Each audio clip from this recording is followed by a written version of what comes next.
ئەگەر خوێندنەوە بۆ هەمووان گرنگ بێ ئەوە بۆ لاوان و خوێندکاری زانکۆ پەیمانگاکان گرنگترە و پێویستە گرنگێکی زیاتری پێ بدرێت. لە سەروبەندی ئەمەدا زانکۆی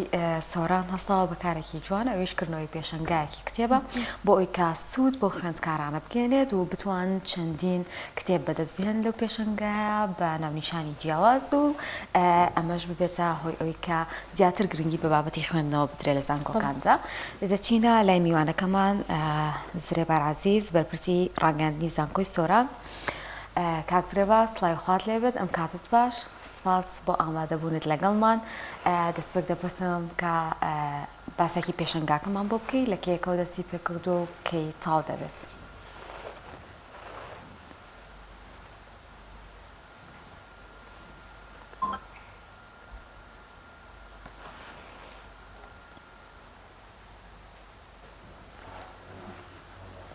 ئەگەر دەنگم کاتە لای میوانەکە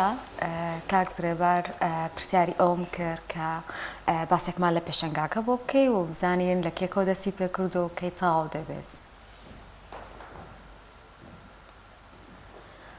بەڵێ تا میوانەکەمان ئامادا بێ. بەڵێ کردنەوەی پێشانگای کتێب یەکێکە لە سیمە دیارەکانی ڕۆشنبیربوونی ئەو دەستگایە جایتر زانکۆیەک یاخود لە شارێکی گەورەی ئاشتاکرێتەوە. بۆ نمونە بە خۆشحاڵیەوە لە سلێمانیش و لە هەولێر ساڵانە پێشانگای نێودەوڵەتیەکرێتەوە کە کۆمەڵێک ناونیشانی زۆر باش، کۆمەڵێک نووسەری زۆر باش، کۆمەڵێک دەستگای چاپ و پەخشی زۆر باش بەرهەمەکانی خۆیان لێرە بڵاوەکەنەوانەوە ئەو کەسانش کە حەزیان بە خوێندنەوەی یاخود بە دوای زانیاریە ئەگەڕێنیان بۆ کار و پیشەکانی خۆیان پێویستیان بەوەیە زیاتر قۆڵ ببنەوە یاخود لە توێژینەوەکانیان ئەم سەرچاوانە بەکاربێنن زووتر دەستیانەکەوێەوە بە ئاسانتر ئەگەن بەو شتێکە مەبەستیانەوە جگە لەوە کە تۆ ئەم پێشانگایە ئەکەیتەوە ئەوە هەنگاوێکەنەی بەرەو زیادکردنی معریفەی خەڵکی ئەو شارە یاخود قوتابیانی ئەو زانکۆ یاخود ئەو کەسانی کە لەو شوێنەیە سەردانی پێشانگاکەکەن و کۆمەڵێک زانیاری لە ڕێگەی ئەو کتێب و پەرتوکانەوە وەرەگرن کە لە پێشانگاکەیە پێشکەشەکرێ. جا نازانم لە ئێستای میوانەکەمان ئامادە بێ یان نا. مامۆستا زرێبار سڵاوی خوای گەورەت لێبێ، سوپاس بۆ ئامادەبوونێ. پێمان خۆشە سەرەتاوە بزانین ئەم پێشانگایە کەی دەستی پێکردەوە چەندەمین جارە لە زانکۆی سۆرانە پێشانگای کتێب بکرێتەوە. بەڵاو لە ئێوە و لە بینەران و بیسەرانی کەناڵی عەزیزی پێیە زێبارە عەزیز لە ڕاگەیاندنی زانکۆ سۆرانەوە لەگەڵتانە. ئەمە دووەمی پێشانگایە کە زانکۆکەمان وەکو پێشانگایەکی ساڵانە دەیکاتەوە بە مەبەستی ئاشتاکردنی قوتابیان و توێژەران بە ژێدەر و سەرچاوەی جیاوازی ئەکادمی و زانستی و بەکارهێنانیان لە توێژینەوە و لێکۆڵینەوە زانستیەکانیان. مامۆستا تا چەندێکی خایاند پێشەنگاکە؟ پێشەنگاکە لە 12ی دووەوە تاکو 15ی دوو بەردەوامە. ئەمڕۆ کۆتا ڕۆژی پێشەنگاکەیە. تەبیعی ماوەکە ئەگەرچی زۆریش نەبێ بەڵام لە نزیکەوە ینی قوتابیان توانیویانە دەستیان بە چەندین ژێدەر و سەرچاوی زۆرا-زۆری زانستی و ئەکادمی بکەوێت. هۆکار چییە ماوەکەی کەم بوو نەتانتوانی ڕۆژەکەی درێژ بکەنەوە بۆی کە خوێندکارێکی زیاتر سوود لە پێشەنگاکە ببینێت؟ ئێمە پێمان وایە ینی لەبەرەوەی پێشانگایەکە نزیکە لە ناو کەمپی زانکۆیە ئەوە بە ئاسانی لەو ماوەیەدا لە ماوەی ئەم 5 ڕۆژەدا قوتابیان دەتوانن بە ئاسانی دەستیان پێ بگات. زۆر باش مامۆستا زرێبار، ئەم پێشانگایە کە لە ناو زانکۆی سۆرانە کراوەتەوە تایبەتە بە قوتابیانی زانکۆ یاخود لە درەوی زانکۆش سەردانی کرد دەتوانێت بێتە ناو پێشانگاکەوە و سوود لەو پەرتوک و ناونیشانانە ببینە کە لە پێشانگاکە ئێوەیە پێشکەشەکرێن. پێشانگاکە بۆ قوتابیانی زانکۆ و توێژەران و خوێنەرانە لە ناوە و دەرەوەی زانکۆش، بەڵام بە پلەیەک ئێمە ئەرۆک ینی هەمولایەک بۆ هەمولایەک و نای قوتابیانی زانکۆ بە پلەیەک سوود لەم پێشانگادا دەبینێت چونکە ئێستا کە وەرزی دووەمە بە تایبەت ئەوانەی خۆناغی سوارن توێژینەوەیان هەیە و سوودێکی زۆر لەم ژێدەرانە دەبینن. بە هەمان شێوە لە ئێستادا کە زانکۆ سۆران پەیڕەوی پرۆسەی بۆڵۆنیا پرۆسس دەکات کە قوتابی تایدا سنتەرە دەبێت زۆرترین توێژینەوە و سمینارات پێشکەش بکات. لەمەشدا پێویستی بە سەرچاوە هەیە بۆیە کتێب یەکێک لە متمانە پێکراوترین سەرچاوە سوودێکی زۆری بۆ قوتابیان هەیە. پێشەنگای زۆر دەبینین دەکرێتەوە بەڵام پێشەنگای کەم دەبینین لە زانکۆکاندا بکرێنەوە گرنگی بە تایبەتی ئەوە چییە کە لە ناوەندی زانکۆی سۆران ئەم پێشەنگای کراوەتەوە و خوێندکاران لەوێ سوودمەند بن و خوێنوانە چۆن بوو بیرتان لەمە کردەوە زانکۆی سۆران وەکو زانکۆیەکی ڕچەشکێن و پێشەنگ چەندین چاڵاکی و دەستپێشخەری هەیە کە بەڕاستی جیاوازە لەگەڵ زانکۆیەکانی کە بۆ نمونە کۆنفرانسی قوتابی ساڵانەی هەیە کە ڕچەشکێن بووە سەرەتا لە زانکۆ سۆرانەوە کراوە لەی زانکۆیەکی کە لە کوردستان نەکراوە بە هەمان شێوە ئێمە ساڵانە چەندین چاڵاکیمان هەیە بۆ پێشاندانی بەهرەی قوتابیان و بە ئەرکی خۆشمان دەزانین یعنی وەکو زانکۆ بە ئەرکی خۆمان دەزانین پێشەنگە ساڵانە لە زانکۆ بکرێتەوە بۆیە ئەمە دووەمین پێشەنگایە کە لە زانکۆکەمان دەکرێتەوە و ئەرکی زانکۆ بەڕاستی بریتە لە فەراهەمکردنی ژێدەر و سەرچاوە و ژێرخانێکی زانستی بەهێز تاکو قوتابیان بتوانن بەهۆیەوە پەرە بەتوانا و لە هاتوویەکانیان بدەن و دواتر ینی بکەوێتە خزمەتی پێشکەوتنی و گەشەکردنی کۆمەلگا.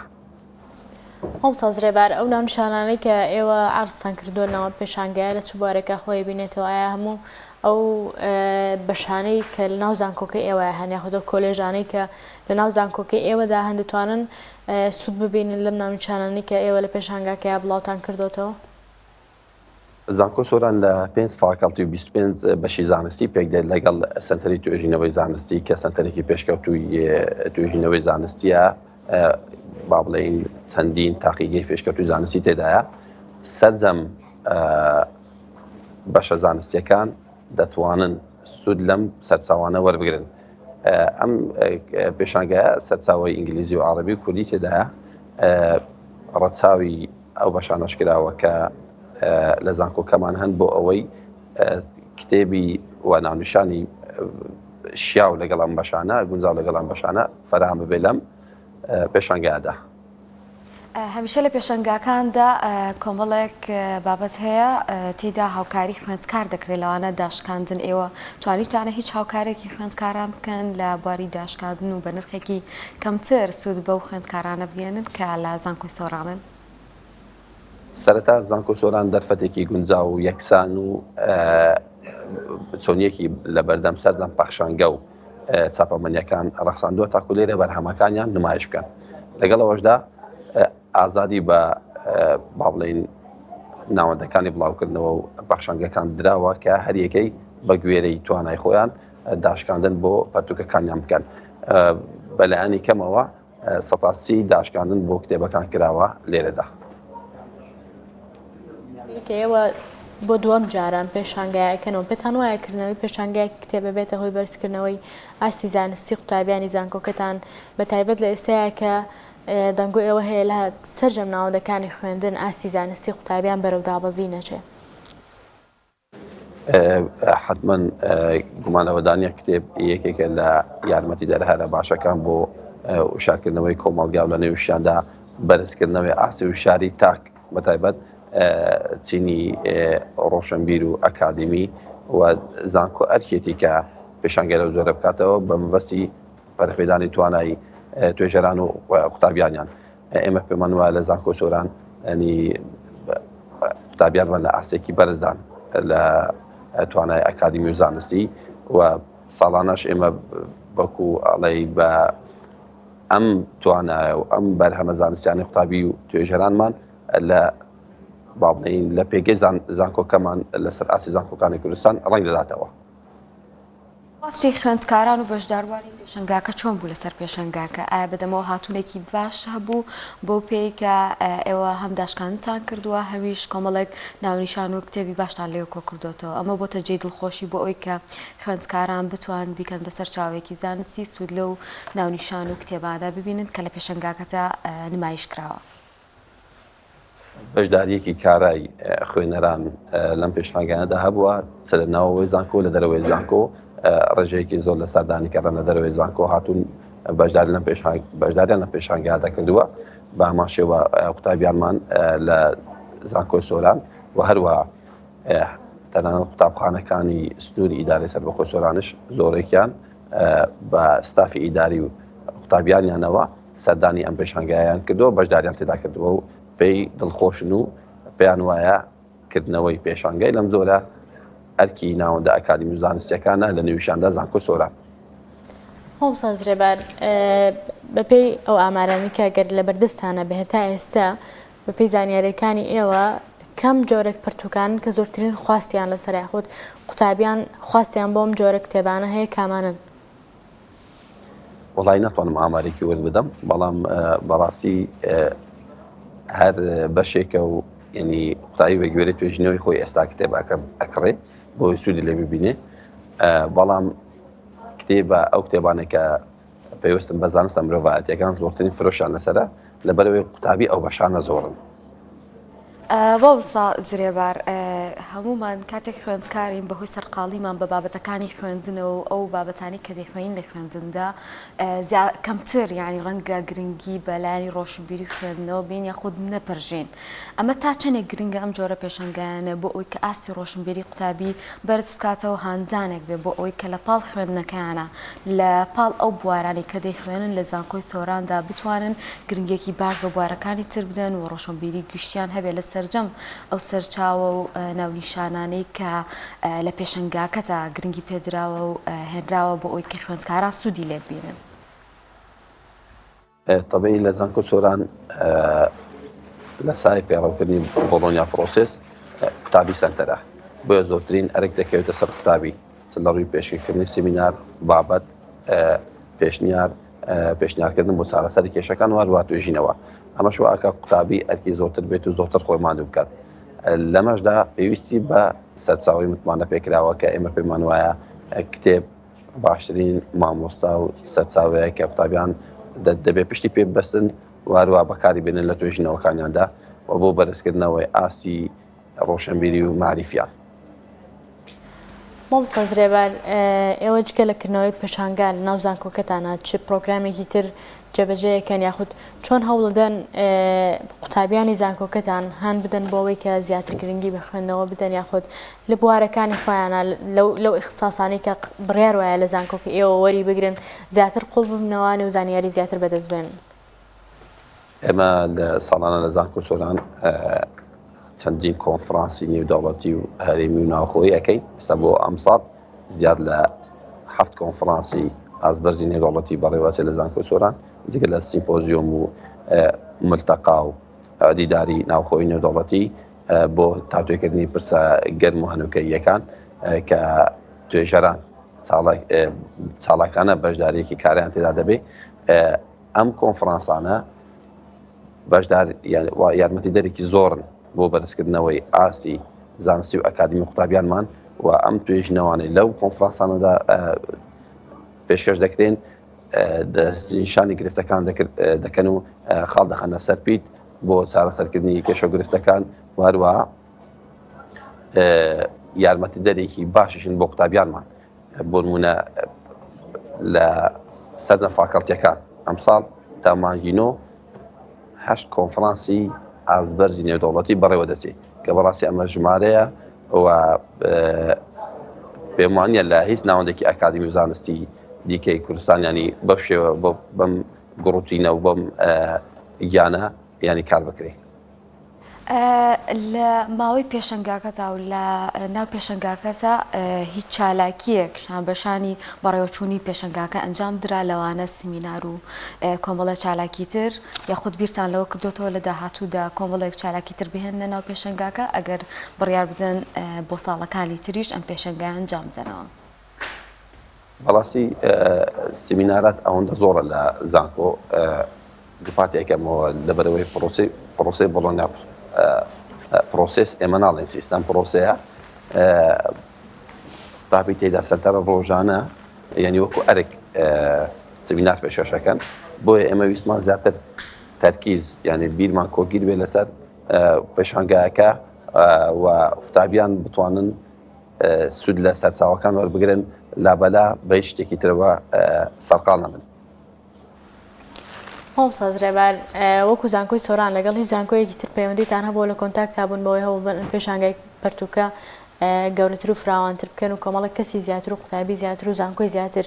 سوود لە پێشانگاکە ببینێ خۆ تەنها بەرنامەتان هەر زانکۆی سۆرانە و هەر لە ناو زانکۆکەیە پێشانگاکە ئەکەنەوە ساڵانی ئایندەش. ئێمە هەمانگی تاوامان لەگەڵ سەردەمنەوەندا ئەکادیمی زانستیەکان هەیە لە سەردەم شارچوویەکانی کوردستان، بەڵام بەهۆی ئەوەی ئیدارەی سەربەخۆی سۆران بەڕاستی با بڵێن دوورە لە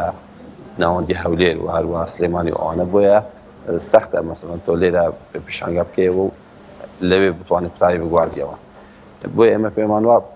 وا باشترە هەر زانکۆیەکی لە کەمپەسی خۆی پێشانگای کتێب بکاتەوە بۆ ئەو قوتابیانان لە نزیکەوە بە کەمترین تێچوو دەستیان بەسەر چاوە ئەکادیمی زانستیەکان بکەوێت. باشەوە کارچیە کە لە زۆربەی زانکۆکانی کوردستان ئەم جۆرە پێشنگایانە کەمتر گرنگی پێدەدرێ خودت بوار ناڕەخسێ ئەو گرفتانە چین کە بۆ زانکۆکان دێتە پێش کاتێک دەیانەوێت ئەم جۆرە پێشنگایانە بکەنەوە. ئایا ئەو لایەنانی کە پەیوەندیدارن دەتوان هاوکارتان بن بۆ ئەوەی کە ئەم جۆرە پێشنگایانە بکەنەوە و بتوان سوودێک بە و خوێندکارانە بگەن کە پێویستیان بە کۆمەڵێک سەرچاو و زانیاری گرنگ هەیە لە بابەتەکانی خوێندنی خۆیانە؟